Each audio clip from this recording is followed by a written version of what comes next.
আসসালামু আলাইকুম, সকলকে স্বাগত জানাচ্ছি আজকের ভিডিও ক্লাসটিতে। আজকের ভিডিও ক্লাসে আলোচনার বিষয় হচ্ছে সারাংশর নিয়ম এবং গুরুত্বপূর্ণ একটি সারাংশ নিয়ে আলোচনা। সারাংশ মূলত আপনাদের পরীক্ষার ক বিভাগ বাংলা অংশের যে 50 মার্ক রয়েছে এর মধ্যে 5 নম্বর প্রশ্নে থাকবে।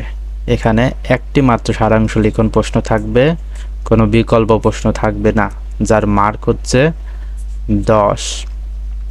এখন সারাংশ লেখার ক্ষেত্রে আমাদের যা যা খেয়াল রাখতে হবে বা যা জানা প্রয়োজন তা হচ্ছে প্রশ্নে থাকা কোনো বাক্য হুবহু লেখা যাবে না। অনেকে আছে প্রশ্নের বাক্য হুবহুই লিখে দেয়, ছোট করে লিখবান, বাট একটু ঘুরিয়ে বুঝে শুনে লিখতে হবে এবং প্রাসঙ্গিক তথ্য দিয়ে লিখতে হবে। সারাংশ প্রশ্নের যে প্রাসঙ্গিকতা অবলম্বন করা হয়েছে এর বাইরে অপ্রাসঙ্গিক কিছু লেখা যাবে না।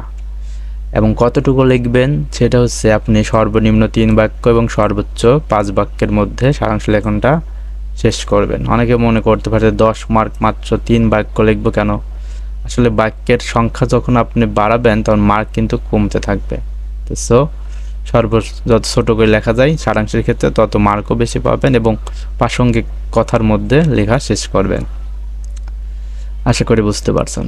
চলুন দেখে নেওয়া যাক এবার গুরুত্বপূর্ণ একটি সারাংশ, পরীক্ষায় আসার মতো।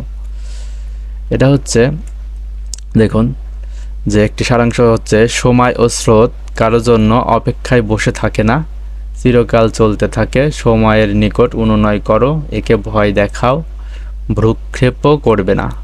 সময় চলে যাবে আর ফিরবে না, নষ্ট স্বাস্থ্য, হারানো ধন সম্পদ পুনরুদ্ধার বা পুনর্প্রাপ্ত হওয়া যায়, কিন্তু সময় একবার গত হয়ে গেলে আর ফিরে আসে না।